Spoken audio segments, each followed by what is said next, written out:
Stop.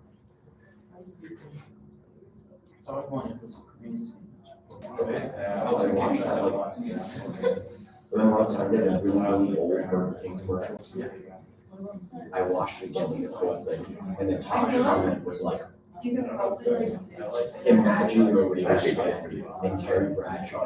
And it's just gonna be the immaculate reception when it comes to commercial in this place. It's true. I just grew up, yeah, so I just like to watch it as well. Friday. Commercials were so long back then. That was a whole minute. Being absent. There's a longer commercial today on YouTube. There's a version too. No, I think there's a 15-second or 30-second version.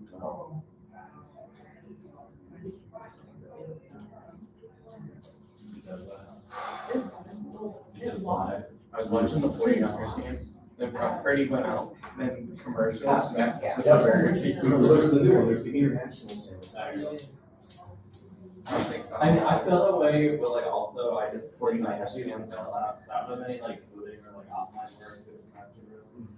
It's all like Canvas, do the readings, take the notes.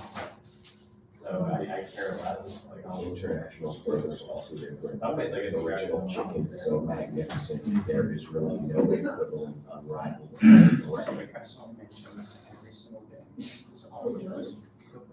That's how it works. The American, like the regular one, I swear. it like looks edible. If you are eating a Mexican chicken sandwich from Burger King, you need help. Yes, you need, yeah. If you are eating it because you actually like it, like not just because, oh, I want to try it to see how gross it is or whatever.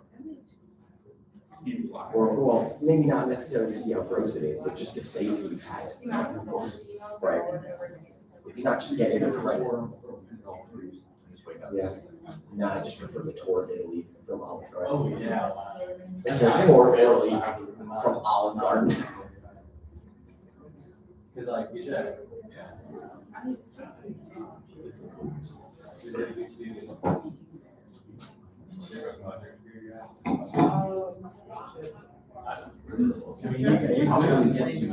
Jimmy's famous seafood. So Jimmy's is like the famous seafood restaurant in Baltimore. I went to the Bengals fan who left us this voicemail a few years ago. I hope you enjoyed yesterday's game. We should get home.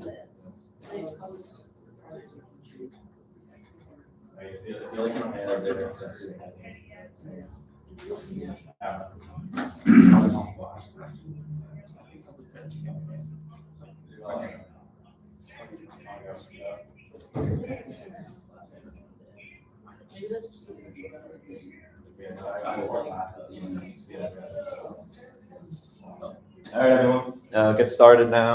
The first Ken Reeves briefing of the spring 23 semester, so thank you all for coming.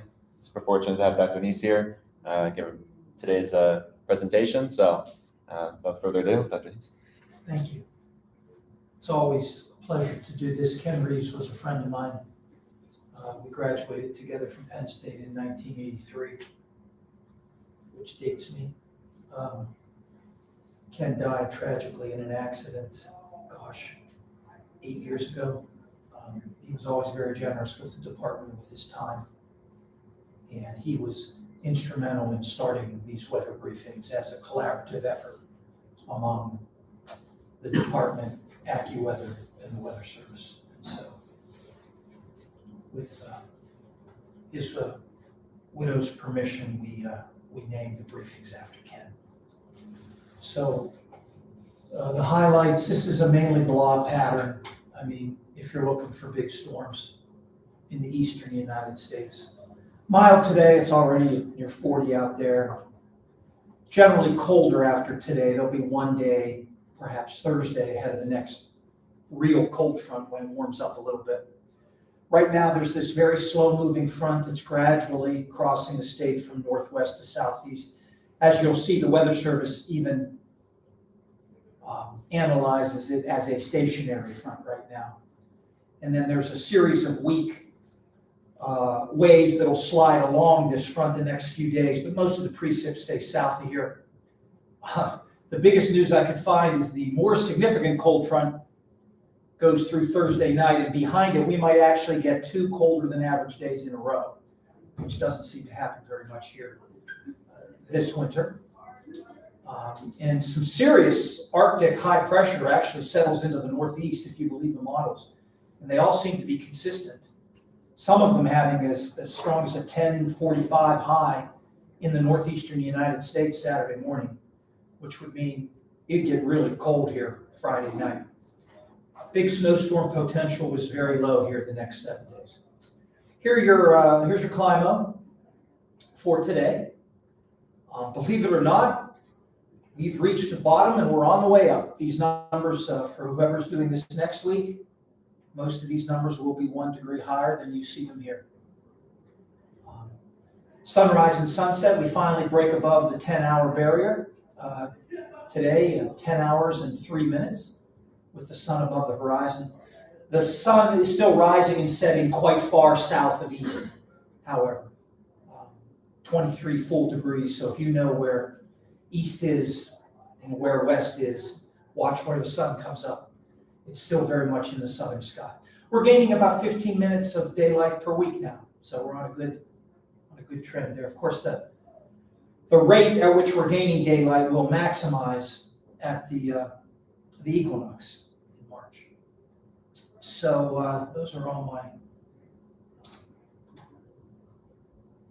sites that I thought we could at least bring you up to speed. I like this E-Wall product because you can go back. This is not 23 days, but this is 23 runs of the GFS and kind of get a sense of the 500 millibar flow. And to me, what sticks out, maybe 2 things. Number one, if you focus off the West Coast, in general, there does tend to be an anomalous ridge. It meanders a little bit west, poking up into Alaska the last couple days. But generally speaking, that allows there to be a weakness in the 500 millibar flow in the western sort of third of the U.S. and has put us in a generally westerly or at times southwesterly flow. Again, these are instantaneous pictures, and so I'm just trying to average it over 5 days. I also noticed the lack of any kind of ridging poking up towards Greenland. If you want cold air to come into the eastern U.S. and stay here for a while, you kind of like to have a ridge into Greenland, and that would also favor sort of troughiness along the east coast, which would favor more storminess, but I don't see any of that, at least in recent days. The NAO has been generally positive for the last month or so. Remembering from synoptics, a negative NAO is indicative of that ridging into Greenland, and even in the near future, it's probably to be positive. So this is not favorable at all for extended periods of chill in the east and enhanced chance of storminess in the east. I always like to look at the Weather Service advisories. Great place to start. Yeah, there's a lot of color on here. Some winter weather advisories, some winter storm. That's warning, right? The pink would be the warnings. And a lot of cold in the northern plains. You're going to actually be able to see the chill on the infrared satellite image. I was watching the Bengals Chiefs yesterday, and it looked pretty cold. I actually didn't know what the temperature was in Kansas City, but it looked cold, and it was cold. By the way, pay no attention to anything an announcer on television says about the weather. It's usually bad information. Just these people try to play television meteorologists. They should just leave it up to meteorologists. Anyway, yesterday's highs, these are maxes, right? Yeah. Cold, but it's supposed to be cold there. I mean, think the Medio 415 did International Falls on Thursday, and I think the average high in International Falls is at 7, something like that. Was it 9? I mean, it's supposed to be cold. It's cold where it's supposed to be cold. We had a relatively mild day yesterday. I thought Saturday was just delightful here to just get outside, walk around. As far as current surface map,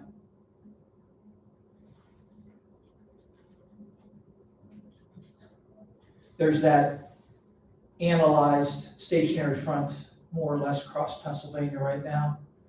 I'll show the Keystone Mesonet in just a little bit. I might as well show it now. Well, there's your high pressure, 22 below, and I don't know what that station is. That's cold. It's probably only 10 degrees below average. It's not highly unusual. The Keystone Mesonet nicely shows, if you don't know what this is basically it's a joint effort of the Department of Meteorology, the Department of College of Ag, and the Pennsylvania Emergency Management.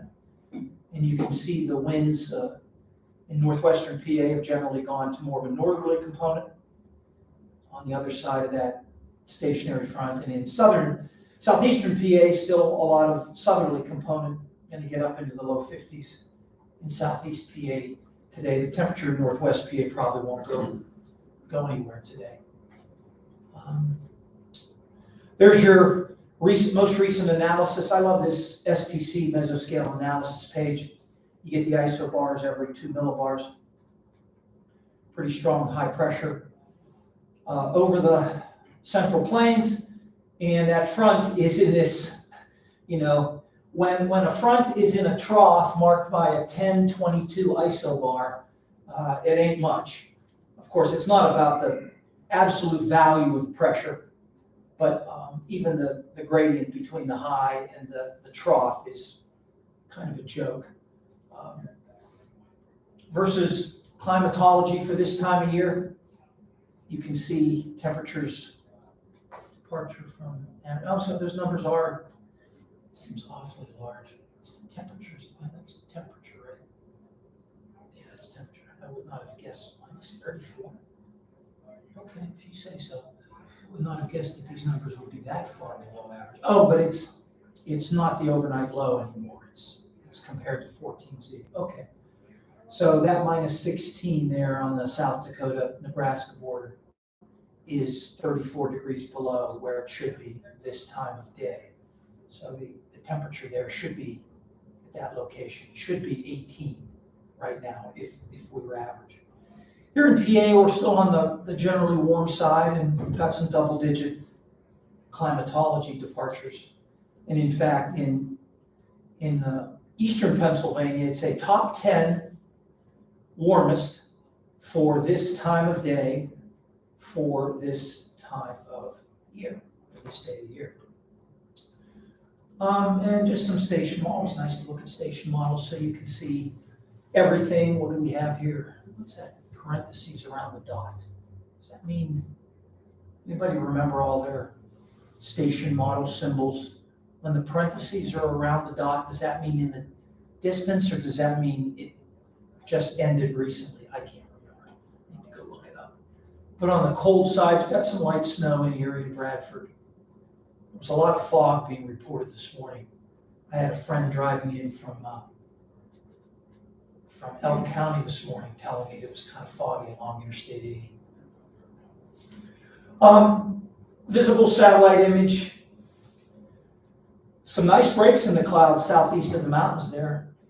Looks like the sun is out in Reading, Selinsgrove, northern Jersey. But as most satellite images in winter tend to show, it's awfully cloudy in the eastern United States. Snow cover showing up in the northern plains there, this white, most of South Dakota, much of Minnesota, is just not moving. So that's clearly snow cover. If you go to the IR, that's where you can can see the temperature, you're seeing right through to the ground where the sky is clear. We saw the snow on the visible, and now you're seeing the snow via the infrared as being cold, but some of this is picking up the air temperature as you're starting to warm up there as the sun comes out. As far as clouds that mean real business and precipitation, they're all off the East Coast. And there's just not a whole heck of a lot going on. The IR picking up the snowpack in the western U.S., which probably would have been worth a mention here if we had talked about snowpack out west is doing quite well this year compared to the past. Radar imagery, precip on the cold side of that droopy front, indicative of maybe like a little bit of overrunning going on as the flow, the surface flow is northerly, but the upper air flow is kind of southwesterly. So some of this is just light overrunning precipitation, overrunning that boundary that was kind of right in here. But I look at this and I'm like, yawn, yawn, yawn. It is raining in Southern California though, which is always exciting. It dried out quite a bit in California in the last week. Here's the current. Always nice to look at a model-derived sounding for State College. Given that we don't launch balloons here, we have to depend on sort of the initialization from these high-resolution, rapid refreshing models. And you see boundary layer pretty much saturated, a lot of dry air above that though. Too bad that probably none of that's going to go away today. Little, if any, clearing here. As far as the future goes, I always like to start with the Weather Service, just see what they got, what they have on their progs. Strong high pressure from the Central Plains across the Northern Rockies into the Pacific Northwest. So here's your continental polar air mass splayed really from the coast. Across. Oh, there was a really neat satellite picture yesterday. Did anybody see it on Twitter? I was going to show it from National Weather Service Seattle. Posted it. Did anybody see? It was I'm going to find that. I thought it was pretty cool to share.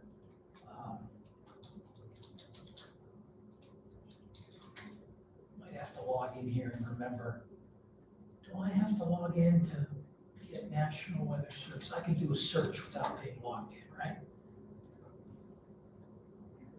Yeah.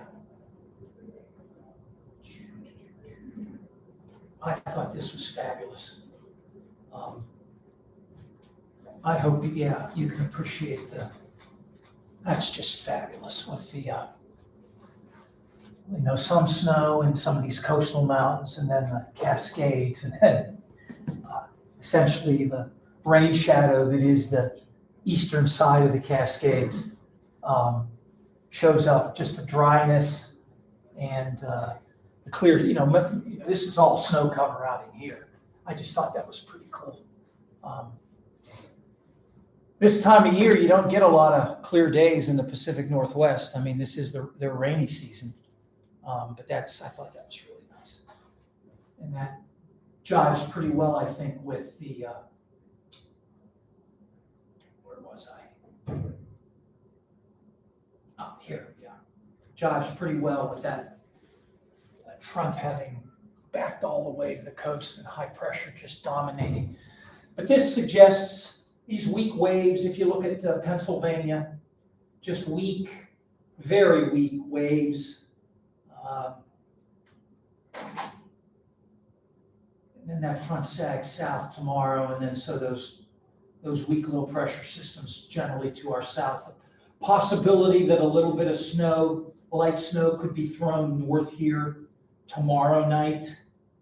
Maybe you wake up Wednesday morning, there's a coating of snow on the ground.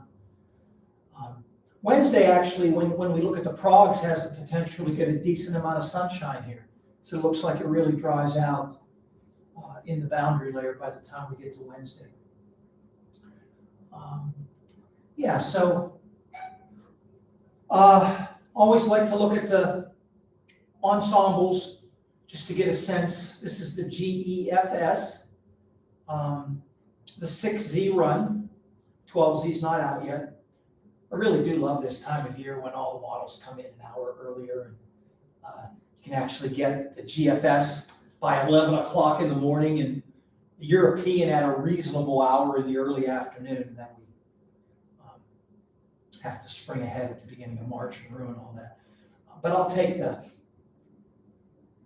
the benefit of springing ahead because I like the light to be at the end of the day. Generally speaking, as we go through this 500 millibar pattern, again, what you're looking at here is the mean of the 500 millibar heights and the normalized anomaly. Oranges being above average heights, blue being below average heights compared to climatology.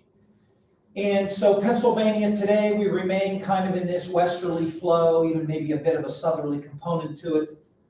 And that pretty much hangs out. Yeah, we go a little bit northwesterly, but there's this ridge that's sort of anchored near Cuba. Eventually, you get this southern stream wave a little bit later in the week, but then by then the northern stream takes over and this relatively cold air mass comes into the northeast. This is Friday morning. And we really get these 2 days when it can get quite cold here, at least compared to average. I also like looking at the ensemble member. This is surface pressure now, and you're going to see the locations of all the highs and lows from all 30 runs. This is 12Z this morning. So you can see good agreement on high pressure in the plains, some sort of weak wave of low pressure with daunting central pressures near 1,018 millibars up in southern New England. Gradually that boundary, which in the mean would be in here, this is tomorrow morning, 12Z. So high pressure kind of builds in, and the low pressure waves are generally well to our south. And this is Wednesday evening, center of high pressure, pretty good agreement.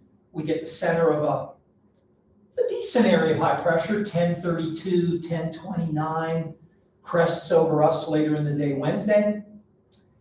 And then you see the next cold front from the north. Looks like it's going to win out over the southern stream wave, which is down here. The red numbers indicate the ensemble member where they think any center of low pressure might be.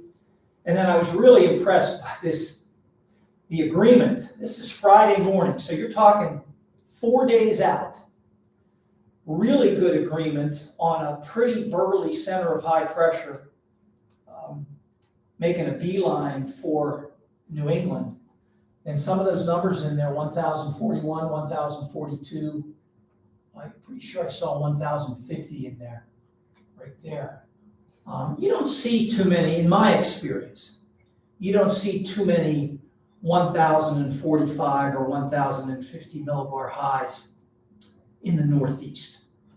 That's more of a feature out in here, and they generally would have weakened by the time they get here. But if this verifies, and there's good indication that it will, Friday night's going to be darn cold here. Especially if we can get the winds to lighten up. More in the short term, though, this is the 6Z GFS. I guess I wanted to focus here on the relative humidity panels. This is this afternoon. Very little chance we get much in the way of sunshine today. Tomorrow, I don't know. I always tend to. That's 12Z tomorrow. This is 15Z. This is 18Z. Unless an area of high pressure is right on top of us this time of year, I tend to just be hesitant in forecasting too much sunshine here. I do like what I see. Again, this is the GFS. There's that one wave moves by tomorrow night, could bring us maybe a brief period of light snow. By the time you get to Wednesday afternoon, which would be here,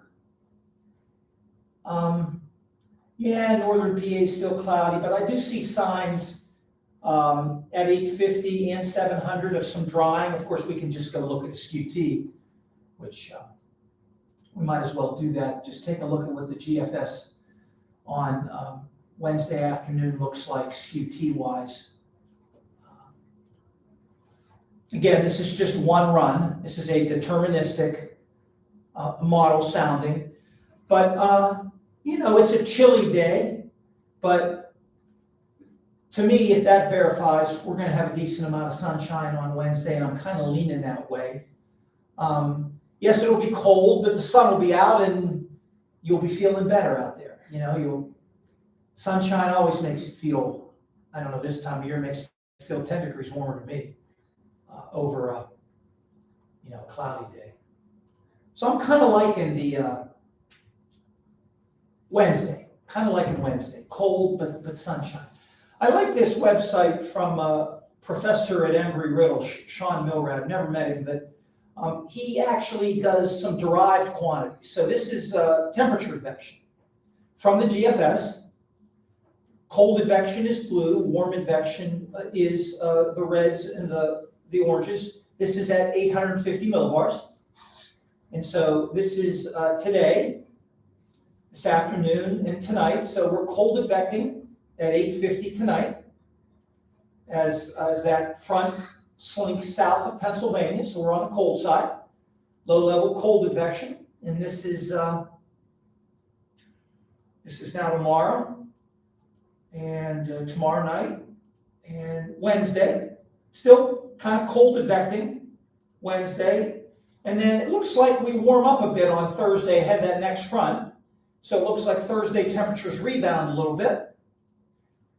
And then the bottom falls out with the next area of high pressure. Again, this is at 850 millibars. This is Groundhog Day. So this is Thursday afternoon. Terrifying fact about Groundhog Day, having taught weather risk and financial markets for 1 year.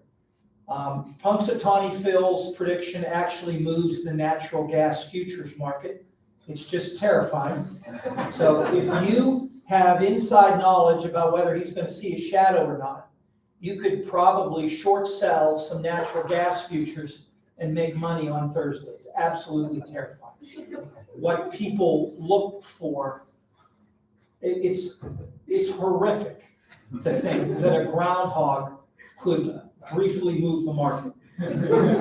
I'm talking about the natural gas futures market and probably the electricity markets and anything associated with energy. So this is Thursday night and Friday. We're just cold advecting to beat the band. So now you're Friday afternoon, but it's quick with no blocking in the North Atlantic. It's gone. And so this is the 4th, I guess that would be Saturday, we're already starting to warm advect on the backside of that area of high pressure. So it's a bit of a temperature roller coaster, but the cold air just doesn't stay very long. One other product from his site that I really like, he also will do vorticity advection for you. So here, now this is an approximation. It's in the 700 to 400 millibar layer. He's advecting 500 at 700 to 400 millibar absolute geostrophic vorticity advection. So he's advecting using the geostrophic wind, which, you know, you're looking at the height lines. Anyway, the solid blue isopleths are positive vorticity advection. The dashed blue isopleths are negative vorticity advection. And synoptics will tell you that the weather really gets interesting when you have significant vorticity advections. And as I look at this, and I'm going to take you through here, this is tomorrow. And now we're into Wednesday. Now we're into Groundhog Day. I just don't see a lot of significant vorticity affection. You have some with that, notice here, sort of the southern stream wave here is going to be, at least according to all of the model solutions that I looked at, suppressed to the south as this northern stream wave. This is associated with that potent cold front that goes through Thursday night, comes through. So there's some fleeting PVA with that next wave on Thursday night, but it doesn't look like there's a big deal with that front. I mean, maybe we get a, you know what happens here when Arctic fronts go by, maybe we get a burst of snow or something, but it doesn't look like a big deal to me. Bottom line, I don't think the synoptics suggest much in the way of significant weather here. Now then there's this guy, Tom Galerno, who I guess is at OU now, who solves the quasi-geostrophic omega equation for you and basically plots omega. So I'm going to walk you through this upward motion here. Well, he plots negative omega, basically. So upward motion here is positive, and it would be the yellows, the oranges, and the reds. So this is the active weather, air going up, and the sinking air would be in the blues.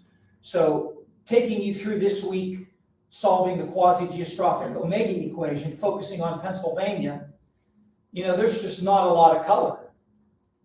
And when there ain't a lot of color, that means there's not a lot of upward motion. Now, where are we now? We're out at, this is now Sunday. So the next hint at significant upward motion here basically is Sunday.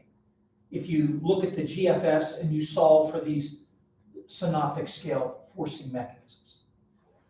So I think I've talked endlessly about that. Here's plume diagrams from the GEFS. This is, I didn't realize until this morning, I always thought the thickness would be more of the 1,500 millibar variety, but it's not. It's the 850 to 700 millibar thickness. So here you're basically seeing lower tropospheric thickness, and you can see we descend into a bit of a colder period once that front that's going through now slinks to our south, and then we warm up a bit Thursday, and then the big cool down. Still a lot of disagreement on, at least here, there is a camp that says it doesn't get too cold. The mean, though, most of the solutions are here, and I looked at the other ensemble suites, and I think the trend is toward a 2-day shot of really cold air Friday and Saturday. QPF-wise, it's like a snoozer. It's just it's a snoozer here through really through the weekend. Snow, it's just not happening. 6 to 10 day. If you're a big winter fan, I mean the cold air is just not. 6 to 10 day looks average, and then fairly high probability in the 8 to 14 day period. This takes us, we're almost halfway through February by the end of this. We're up to the 12th. I mean, winter's not over, of course, we know that, but it's really not putting its best on display if you're a winter lover here in central PA. So summarizing in sort of a forecast, not sort of a forecast, it is a forecast. Mostly cloudy, mild. Of course, I see the sun now poking out as soon as I said the chance. Mostly cloudy does allow for the possibility of some breaks. It does. It does. Look it up. Look it up. Maybe a few sprinkles today, mid-40s. I mean, nice day. I'm sure there will be some guys wearing shorts today. Are any of you wearing shorts? You're wearing shorts. All right. So 1 out of 1, 2, 3, 4, 5, 6, 7, 8, 9. 1 out of 9 men today will be wearing shorts.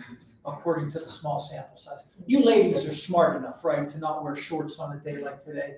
You're not dumb like the guys. You dress appropriately. Sorry, guys, I just don't understand. It's like 26 degrees out there, and you guys are wearing shorts. Talk to me, Abbott. Here's how I put it, all right? How much time am I gonna be, this building is usually like on fire hot up here, right? So I think about it as what ratio of my time is gonna be spent outside versus inside. So if I know it's gonna be hot in here, I'm only outside for 5 minutes walking, I'll just walk in shorts for 5 minutes and be perfectly comfortable in here. And I'm gonna be honest, I'll be honest with you, I never thought about that. I didn't. And the reason is, though I spend most of my time indoors, I think on the 5th floor, I never feel like it's too warm. But is it always really warm up here? I think Kevin's making it sound like this thing. Okay. For a little dramatic. All right. Then tonight, the front slinks south of us, so we're on the cold side now, and there's evidence that there's a little bit of overrunning of that boundary going on. So mostly cloudy, or rain or snow shower, mid-20s tonight. And then tomorrow, I think, has a little more sun than today. So clouds and some sun, low 30s. And I was too scared to go mostly sunny Wednesday, but I think I've convinced myself after speaking about this out loud to other people, we'll go with mostly sunny on Wednesday, but cold. And a bit milder Thursday, maybe we warm up into the upper 30s, and then much colder Friday and Saturday. So that's how I see it. Does anybody have any thoughts, or can I show some additional charts? Oh, I'm sorry, I still have a couple minutes. Let me show you one other chart that I think is underutilized. This is by a Penn State graduate who is now at Florida State as a faculty member. I know that Jake knows his name. Does anybody in the room know his name? He worked under Jenny Evans when he was at Penn State working on his PhD. He's a tropical guy, but he has a website. I think he still runs it, coolweather.com, COOLWX.com. I would not expect you to know his name. Jake, you want to tell them his name? Bob Hart. Yeah, Dr. Robert Hart. He has some products that I don't see in many other places. It's easy on his website to get a cross-section. So this is obviously pressure, and this is time. So this is the GFS, time, height, cross-section of relative humidity for State College. So you can see the preponderance of high relative humidity today, into tonight, and then a tendency by the time we get to Wednesday, for some drying in the column. This would be that one wave moving to our south Tuesday night, perhaps throwing some flakes into central PA, but then the rest of the day Wednesday right here, the daylight hours, pretty dry. He even plots omega for you. We know omega plots on the internet are not that common, but he gives you this full cross-section of omega, throws in the DBZ, the minus 12 DBZ, the dendritic DGZ, dendritic growth zone for you, the minus 12 to minus 18, and so useful when you're looking at situations with mixed precipitation. You can see it in time, height. So I still go to Bob's site a lot. He's got a lot of other neat things here. This is the GFS, by the way, so you get it for 7 days. He's got a lot of other neat weather statistics on here that I know I don't utilize to their maximum. Record breakers worldwide. I presume, yeah. Do you know, Jake, whether Bob still runs this site? Or does he farm it out to unwitting graduate students? I think it's him, but I I don't know. I've never actually seen him do it. Okay. And now he's the chair, so he doesn't. Is he the chair of the department now? As of last April, yeah. I did not know that. Anyway, sorry to keep you another 2 minutes there, but I don't think his website gets enough PR, and I still use it to this day. And thoughts, questions?